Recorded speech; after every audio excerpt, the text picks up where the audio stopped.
더운데 가운 이제 다 벗으시고 오늘 8월 셋째 주인데 함께 은혜 받을 말씀은 열왕기상에서 보겠습니다. 열왕기상 3장 3절부터 14절.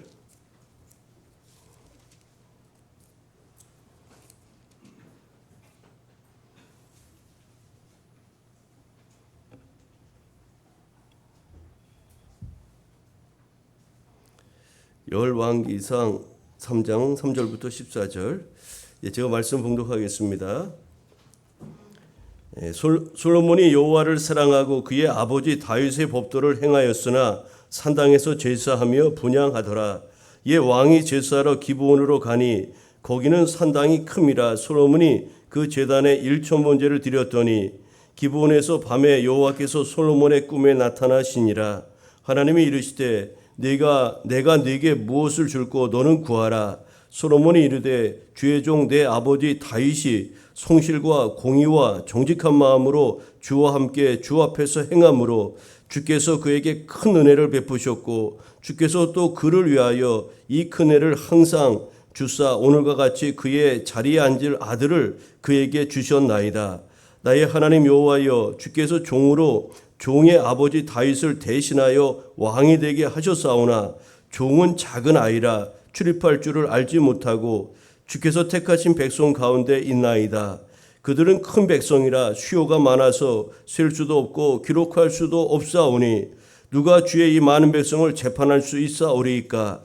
듣는 마음을 종에게 주사 주의 백성을 재판하여 선악을 분별하게 하옵소서. 솔로몬이 이것을 구하매 그 말씀이 주의 마음에 든지라. 이에 하나님이 그에게 이르시되 내가 이것을 구하도다. 자기를 위하여 장수하기를 구하지 아니하며 부도 구하지 아니하며 자기 원수의 생명을 멸하기도 구하지 아니하고 오직 송사를 듣고 분별하는 지혜를 구하였으니 내가 네 말대로 하여 네게 지혜롭고 총명한 마음을 주노니 네 앞에도 너와 같은 자가 없었거니와 네 뒤에도 너와 같은 자가 일어남이 없으리라. 내가 또 네가 구하지 아니한 부귀와 영광도 네게 주노니 네 평생의 왕들 중에 너와 같은 자가 없을 것이라. 아멘. 오늘 열왕기상 3장 3절 이하의 말씀 중심으로 하나님 중심으로라는 제목으로 말씀을 나누겠습니다. 무더위가 계속되고 있습니다. 안타까운 것은 코로나 확진자 수가 계속해서 늘어나고 있다는 그런 소식이 들려오고 있습니다. 물론 2, 3년 전에 우리가 코로나 발생 초기처럼 치사율이 높지는 않다고 하더라도 여전히 이 코로나는 후유증이 있다고 하는데요. 우리가 마스크 착용과 또 손 세척 같은 이 개인 위생에 여러분 특별히 주의를 기울여야 할 것 같습니다. 우리 교우들 중에도 이제 코로나 때문에 예배에 참여하지 못하는 그런 가정들이 매주마다 몇 가정씩 있는데요. 여러분 이렇게 건강 관리에 또 폭염 중에 폭염과 코로나로 힘든 그런 상황인데 잘 견뎌내시고 건강 관리 잘 하시기를 바랍니다. 오늘은 성령 강림조로 13번째 되는 주일입니다. 오늘의 성소일과 주제는 성령의 사람 영생의 지혜를 가져라, 그런 이제 말씀인데요. 오늘 우리가 읽은 본문은 많이 들었던 다윗의 아들 솔로몬 왕에 대한 이야기죠. 본문을 통해서 솔로몬이 왜 그렇게 뛰어난 왕이 되었는지, 또 훗날에 솔로몬이 어떻게 될 것인가에 대해서 우리가 그런 어떤 암시도 기록되어 있는 것을 볼 수가 있는데, 다윗이 나이가 들어서 임종이 가까워지자 다윗의 아들들 간의 왕자들 사이에 이제 권력 암투가 쟁탈전이 이제 벌어지게 되었고요. 솔로몬은 나단 선지자와 또 다윗의 아내인 밧세바의 도움으로 인해서 이제 왕위에 오르게 됩니다. 그가 다윗의 여러 아들 중에 유력한 왕자가 아니었어요. 그럼에도 불구하고 나단과 우리아의 아내였던 이 밧세바의 도움을 통해서 이제 왕위에 오르게 되죠. 다윗이 사망하자 솔로몬은 이제 그의 숙적들을 이제 제거하고 나라를 견고하게 그렇게 세워갔습니다. 오늘 본문에서 솔로몬의 통치 초기의 배경을 볼 수가 있는데 우리가 두 가지 주목할 그런 내용이 있습니다. 첫째로는 애굽 왕 바로의 딸과 이 솔로몬이 결혼하였다는 이 사실입니다. 이것은 일종의 정략적인 결혼으로서 솔로몬 당시 세계 패권 국가였던 애국과 결혼 동맹을 맺음으로 말미암아 이스라엘의 위상을 더 높이고자 했던 그런 결혼 동맹이라고도 할 수가 있겠습니다. 그렇지만 이 결혼은 이스라엘의 분열의 씨가 되었고 훗날에 솔로몬 노년의 큰 실패를 경험하는 그런 원인이 되기도 합니다. 이방 여인과의 애굽 공주와의 결혼이 결국은 이제 하나님 신종 체제를 깨뜨리는 그런 데까지 나아가게 되는 그런 이제 안타까운 분열의 불씨가 되는 겁니다. 또 하나는 솔로몬이 백성들과 함께 기브온 산당에서 하나님 앞에 제사를 드렸다는 내용인데 오늘 우리가 읽은 본문의 그 내용입니다. 아직 왜 기브온 산당에서 솔로몬이 일천 번제를 드렸을까? 이때까지는 솔로몬 성전이 건축되지 않았기 때문에 그럴 수밖에 없었던 겁니다. 또 기브온 산당에는 이제 다윗 성전에는 이 제사 드릴 만한 성물들이 그 제사용 기구들이 많이 있지 않았지만 기브온 산당에는 그런 이제 기구들이 많이 있었기에 이제 그곳에서 일천 번제를 이제 드리기가 적합하여 그곳에 기브온 산당에서 일천 번제를 드렸던 겁니다. 중요한 사실은 이 솔로몬이 백성들과 함께 이곳에서 하나님 앞에 제사를 드리는 일에 소홀하지 않았다는 것을 이제 보여주는 것이고 또 솔로몬 왕국의 영화와 번영의 그 원인이 다른 데 있었던 것이 아니라 하나님과의 바른 관계로부터 시작되었다는 것을 성경은 우리에게 가르쳐주고 있습니다. 또한 하나님께 제사를 드리기 위한 온전한 성전 건축이 꼭 필요하다는 그 당위성을 이제 이런 제사를 통해서 이제 온 나라 안에 갖게 되었다는 사실입니다. 이 다윗 왕부터 시작됐던 이 성전 건축에 대한 그 꿈이 그래서 마침내 솔로몬 왕 때에 이제 이루어지게 되는 것을 우리가 역사적으로 볼 수가 있죠. 오늘 이제 우리가 읽은 본문은 솔로몬 왕의 그 집권 초기에 일어난 일인데요. 집권 초기에 그의 아버지였던 다윗의 임종을 앞에 두고 그 아버지가 솔로몬에게 당부한 내용이 있습니다. 2장 열왕기상 2장 1절부터 3절인데 이 솔로몬은 집권 초기에 이 아버지의 유언을 이제 잘 받들었습니다. 그래서 초기에 나라가 안정 속에 이제 번영을 이루어갔죠. 다윗이 솔로몬에게 부탁한 유언의 내용은 무엇이었냐면 바로 이 내용입니다. 다윗이 죽을 날이 임박하자 그의 아들 솔로몬에게 명령하여 이르되 내가 이제 세상 모든 사람이 가는 길로 가게 되었노니 너는 힘써 대장부가 되고 네 하나님 여호와의 명령을 지켜 그 길로 행하여 그 법률과 계명과 율례와 증거를 모세 율법에 기록된 대로 지키라. 그리하면 네가 무엇을 하든지 어디로 가든지 형통할지라. 열왕기상 2장 1절부터 3절에 다윗이 죽기 전에 임종 때에 그 아들 솔로몬에게 아주 신신당부한 그런 내용이었습니다. 솔로몬은 아버지 다윗이 그렇게 갈망하였던 성전 건축을 이룩하였을 뿐만 아니라 성전 건축 이전에도 당시 가장 중요한 성소였던 기브온에서 일천 번제를 드렸는데 이것은 솔로몬이 얼마나 하나님을 사랑하고 하나님을 경외하였는지 우리에게 잘 보여주는 것이라고 하겠습니다. 여러분 솔로몬 통치 기간에 가장 밝게 빛난 시기가 두 번이 있었는데 하나가 어떤 때이냐면 바로 기브온 산당에서 일천 번제를 드린 후 하나님의 꿈을 통해서 만나고 하나님이 그에게 지혜와 부귀영화를 주신 오늘 본문의 사건이 이제 솔로몬 통치 기간에 가장 빛난 사건 중에 하나라고 볼 수가 있겠고요. 또 다른 하나는 솔로몬이 솔로몬 성전을 건축하여 하나님 앞에 봉헌하였을 때 하나님의 영광과 임재가 그 솔로몬 성전에 가득하게 임한 그 사건이라고 할 수가 있을 것입니다. 오늘 우리가 읽은 본문은 기브온 산당에서 일천 번제를 드리는 솔로몬의 모습을 통해서 그의 하나님을 향한 신실하심과 또 믿음을 잘 표현하고 있음을 우리에게 보여주는 동시에 흔히 없는 모습으로 하나님을 숨기는 것이 무엇보다도 중요하다는 것을 오늘 우리에게 본문은 가르쳐주고 있습니다. 여러분 오늘 본문에서 솔로몬은 하나님으로부터 칭찬받고 인정받았는데 하나님께 부귀영화와 다른 것을 구하지 않고 백성을 잘 다스릴 수 있는 그런 듣는 마음과 지혜를 달라고 간구하지 않았습니까? 이처럼 솔로몬은 통치 초기만 해도 자기의 영달을 구하지 않고 하나님과 백성을 기쁘시게 하려는 그런 열망으로 그의 마음이 가득 차 있었다는 것을 알 수가 있습니다. 그의 간구는 하나님의 마음을 흡족하게 하였고 하나님께서는 그에게 구한 지혜는 물론이요 그가 구하지 아니한 부귀 영화와 장수의 복도 허락해 주셨다고 오늘 말씀하고 있습니다. 여러분, 솔로몬 왕국의 영화와 번영, 솔로몬 네 앞뒤에 너와 같은 그런 왕이 없을 것이라고 하나님이 그렇게 솔로몬을 이제 높여주셨는데, 이 솔로몬의 영화와 번영은 하나님과의 바른 관계 정립과 또 백성들을 향한 솔로몬의 사랑의 결과물이라고 할 수가 있을 것입니다. 오늘 이 본문을 이렇게 읽으면서 저는 우리나라 현실을 생각해 보았어요. 우리 위정자들이 정말로 오늘 솔로몬과 같은 이런 마음을 가지고 하나님 앞에 나아갔으면 얼마나 좋았을까. 이건 비단 대통령만을 의미하는 것이 아니라 여야의 모든 그런 지도자들이 이런 마음을 가지고 위정, 즉 나라를 다스려야 될 터인데 그런 생각이 많이 들었습니다. 오늘 본문을 통해서 우리에게 주시는 바 그런 구체적인 은혜를 몇 가지 나누고자 합니다. 첫째로 우리 하나님 중심의 우선순위를 정하여야 한다는 사실입니다. 여러분, 성도인 우리의 삶의 기준은 언제나 하나님의 말씀과 뜻이 우리 신앙과 삶의 기준이 되어야 합니다. 먼저 그의 나라와 그의 의를 구하라는 것, 이거 주님께서 우리에게 가르쳐 주신 것 아닙니까? 그것이 성도에게 꼭 필요하다는 겁니다.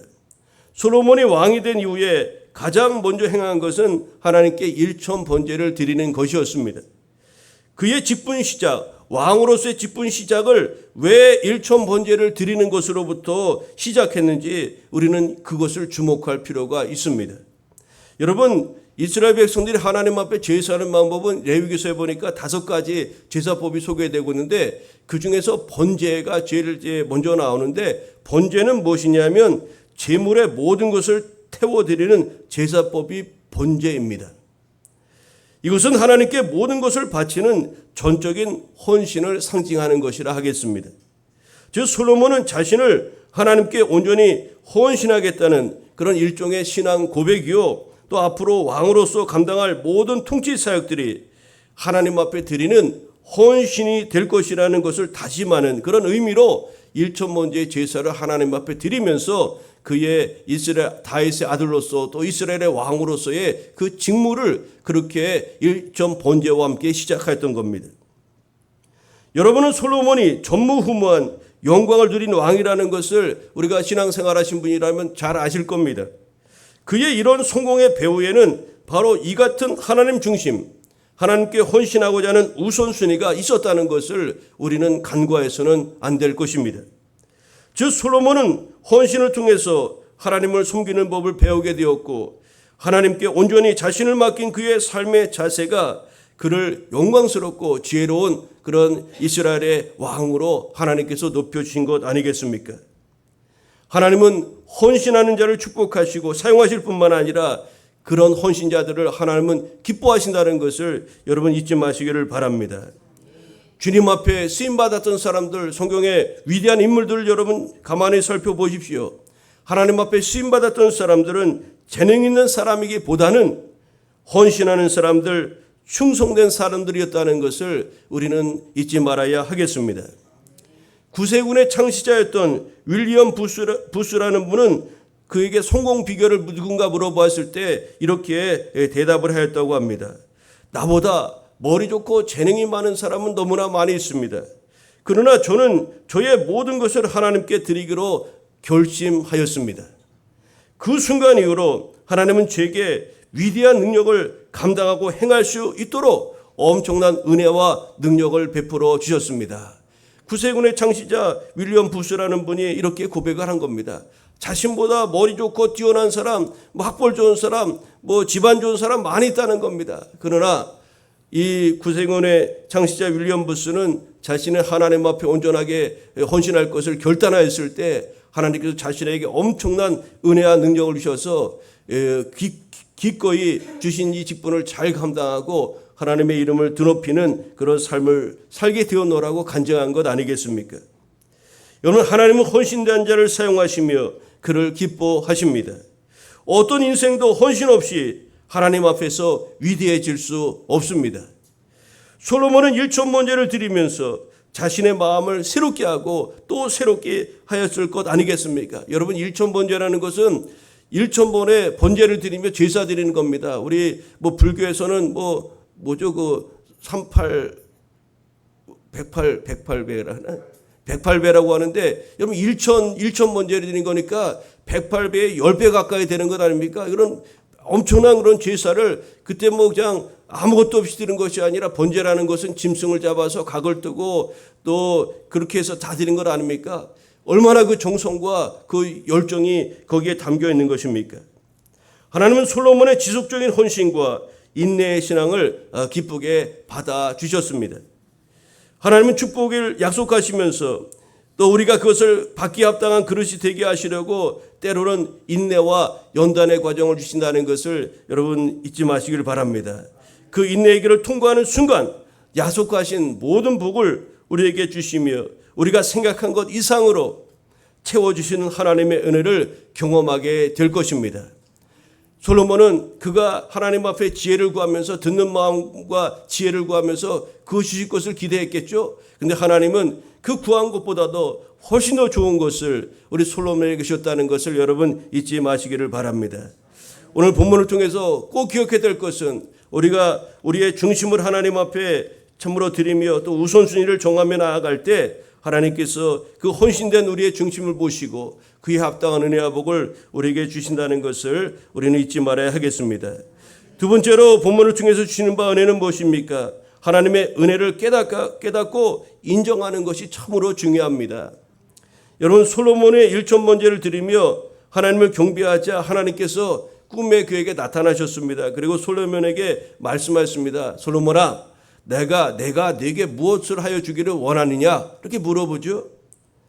그런데 집권초기 솔로몬은 아주 의외의 대답을 통해서 하나님 마음에 합한 것을 구하게 됩니다.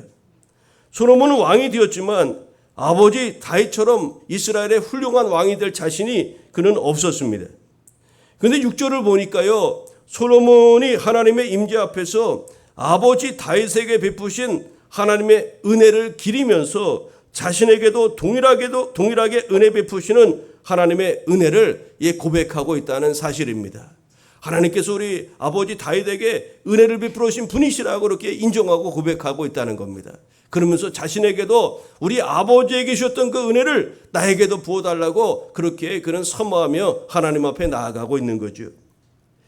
6절을 보실까요? 주의 종 내 아버지 다윗이 성실과 공의와 정직한 마음으로 주와 함께 주 앞에서 행함으로 주께서 그에게 큰 은혜를 베푸셨고 주께서 또 그를 위하여 이 큰 은혜를 항상 주사 오늘과 같이 그의 자리에 앉을 아들을 그에게 주셨나이다. 여러분, 사람들은 어떤 큰 일을 이룬 사람들 앞에서 또 그의 공로와 업적 앞에서 위축되기 마련 아닙니까? 솔로몬 역시 부담이 엄청 크지 않았겠습니까? 왜냐하면 그의 아버지 다윗이 너무나 위대한 이스라엘의 왕이었기 때문에 그렇습니다. 그가 다윗에 들어서 왕이 되었다는 것은 한편으로 기쁜 일이었지만 엄청난 부담이 아닐 수가 없었던 겁니다. 부친의 큰 업적 앞에서 솔로몬은 위축될 수밖에 없었을 것입니다. 그런데 우리가 알아야 될 것이 있습니다. 누군가 어떤 큰 일을 이루었다고 해서 그 모든 것은 그 사람 혼자 이룬 것이 아니라는 사실입니다. 사람들은 무언가를 이루고 나면 그 일에 대해서만 생각을 하지 그 일 배후에서 도와준 사람들을 잊어버리는 경향이 많이 있습니다. 저도 마찬가지고 우리 사람들의 공통적으로 도와준 사람, 배후에서 도와준 그 은혜를 잊어버리는 경향이 많이 있다는 겁니다. 더군다나 눈에 보이지 않는 하나님을 인식하고 그분의 도우심과 은혜를 인정한다는 것은 쉬운 일이 아니라는 겁니다. 그러나 오늘 솔로몬은 자신이 왕으로 세워지는 시점에서 선왕 다윗이 이룬 모든 업적을 이전에 먼저 하나님의 은혜로 그렇게 인정하고 나아가는 것을 이제 볼 수가 있습니다. 여러분, 사실 솔로몬의 위대함은 어찌 보면 여기서부터 시작된다고 보아야 될 것 같아요. 솔로몬은 이렇게 고백을 드립니다. 주께서 그에게, 즉 다윗에게, 내 아버지 다윗에게 큰 은혜를 베푸셨다고 그렇게 하나님의 은혜를 인정하는 것으로부터 시작하고 있음을 볼 수가 있습니다. 솔로몬은 아버지 다윗이 행한 모든 일이 하나님의 은혜로 된 것임을 인정하면서 고백하고 있는 겁니다. 그러면서 아버지에게 은혜를 베푸신 그 하나님께서 자신에게도 은혜를 베풀으시기를 지금 간절한 마음으로 지금 기도하고 있는 것 아니겠습니까? 여러분, 이와 같은 하나님의 은총을 기억하는 성도의 아름다운 모습을 보여주는 대표적인 일화가 있는데 성 프란체스코 신부의 일화입니다. 우리 개신교에서는 이분에 대해서 별로 많이 그렇게 배우지 않지만 이 캐톨릭에서는 이 성 프란체스코, 이 프란체스코 앞에 세인트 성을 붙였잖아요. 이분은 아주 엄청난 그런 성인입니다. 이분이 어떤 사람이 이분에게 찾아와 물었습니다. 선생님은 주님의 사랑을 나타내는 분임에 틀림이 없습니다. 선생님을 만나기만 하면 사람들이 변하는데 그 비결이 무엇일까요? 이렇게 성 프란체스코에게 물었다고 하죠. 이에 대해서 프란체스코 신부는 이렇게 대답을 하였다고 합니다. 하나님이 많은 사람들 가운데 가장 연약하고 더럽고 미련한 사람을 찾아오셨는데 그 사람이 바로 접니다. 제가 하나님께 받은 은혜를 만약 다른 사람이 받았더라면 그들은 나보다 10,000배나 더 주님을 사랑하고 힘을 다해 봉사하였을 것입니다. 제가 했던 모든 것이 하나님의 사랑이 없이는 불가능한 것이었습니다. 그렇게 고백하였다고 합니다. 여러분, 그렇습니다. 우리가 하는 모든 일에 성공의 배후에는, 모든 일과 성공의 배후에는 우리를 도와준 누군가가 있습니다. 우리를 도와준 스승이 있습니다. 우리 부모님이 계시고요. 또 우리 주변에 동료들이 있는 겁니다. 또한 사람들이 잘 깨닫지 못하는 하나님의 은혜, 하나님의 손길이 있었다는 것을 우리는 잊지 말아야 합니다. 솔로몬은 그것을 깨닫고 하나님의 은혜를 인정하고 그것을 누리기를 원하였던 것입니다. 바울은 신약 성경 13권을 기록하였고 유럽과 아시아에 복음을 전하며 교회를 많이 세운 그런 성경의 위대한 인물 아닙니까? 기독교 2000년 역사에 사도 바울같이 위대한 그런 인물을 우리가 찾기가 어려운데요. 그렇지만 그는 자신이 이런 업적을 한 번도 자신의 공로로 돌린 적이 없습니다. 내가 교회를 13개나 세웠어. 아니, 성경을 13권이나 썼고 내가 교회를 얼마나 많이 세웠는지 알아? 모든 것 자신의 공로로 그렇게 이야기한 적이 없다는 겁니다. 그가 이런 모든 것이 주님의 은혜라는 것을 사도 바울은 깨달았기 때문입니다. 그래서 고린도전서 15장 10절에서 바울은 이렇게 고백하죠. 그러나 내가 나된 것은 하나님의 은혜로 된 것이니 내게 주신 그의 은혜가 헛되지 아니하여 내가 모든 사도보다 더 많이 수고하였으나 내가 한 것이 아니요 오직 나와 함께 하신 하나님의 은혜로라. 여러분, 바울이 얼마나 연약한 사람인지 아십니까? 자신의 몸에 가시 같은 질병도 있었고 또 부족함이 많이 있었습니다. 그렇지만 하나님은 그에게 족한 은혜를 주셔서 모든 사역을 감당하도록 해주신 줄로 믿습니다. 여러분이 감당해야 될 사명이 있습니까? 아니면 풀지 못한 과제가 있습니까? 오늘 솔로몬과 바울처럼 하나님의 은혜를 사모하시기를 바랍니다.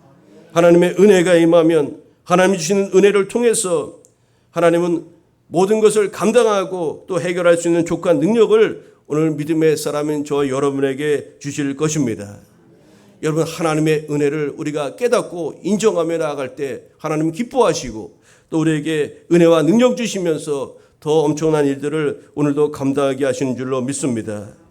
오늘 본문을 통해서 우리에게 주시는 마지막 그런 은혜는 무엇입니까? 겸손과 이타적인 마음, 우리 하나님께서 기뻐하신다는 사실입니다. 하나님은 겸손한 자를 기뻐하시고 그에게 은혜를 베푸신다는 것이 성경 전체의 한결같은 말씀입니다.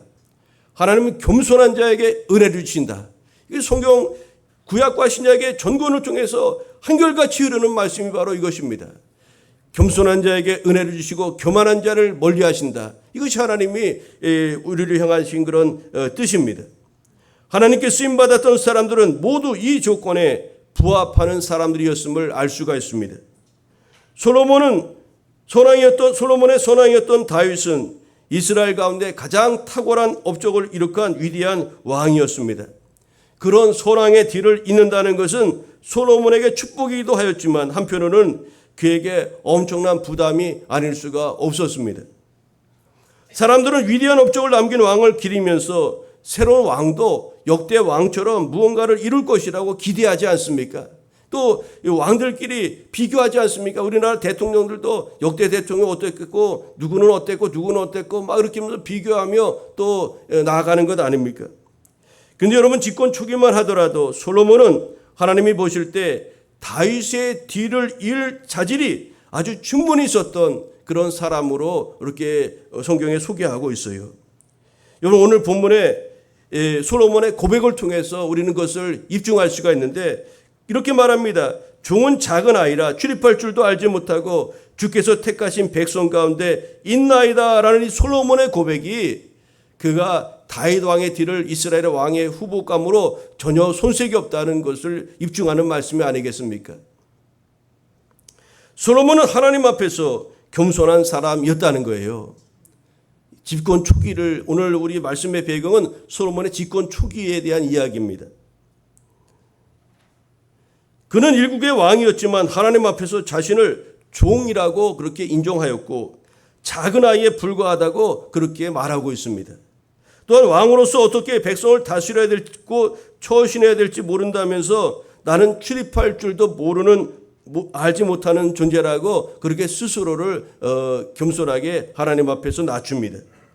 즉 솔로몬은 자신도 하나님의 인도와 보호를 받아야 될 백성 중에 한 명에 불과하다는 것으로 그렇게 고백하면서 주의 택하신 백성 가운데 자신도 한 사람으로 있다고 그렇게 하나님께 말씀을 드리고 있는 겁니다. 여러분, 얼마나 겸손합니까? 우리 조금만 감투 써도 얼마나 우리 자신을 높이려고 하고 우리가 고개 바짝 들고 힘주고 그렇게 살아갑니까? 여러분, 다윗이 자신을 목자의 보호를 받는 양이며 하나님의 종이라고 고백함으로써 이스라엘을 하나님의 보호와 인도하심 속으로 이끌었던 것처럼 솔로몬도 집권 초기 그런 겸손한 자세를 취하고 있었던 겁니다. 이런 솔로몬의 겸손은 그를 더욱 복되게 하였으며 이스라엘 백성을 하나님의 지혜로운 인도하심 속에서 그렇게 세워갈 수가 있었던 것이죠. 이처럼 위대한 사역은 겸손을 통해서 계승된다는 것을 우리는 알 수가 있습니다. 겸손은 위대하신 하나님을 우리의 역사에 모시는 것이기 때문에 그 역사에는 하나님의 능력이 나타나게 되어 있습니다. 이에 반해서 자신을 높이며 교만한 사람의 패망에 대한 예가 성경에는 가득합니다. 교만은 패망의 선봉이라고 하는데 교만한 길로 나가다 망한 이들의 예화가 성경 속에는 가득하다는 말씀입니다.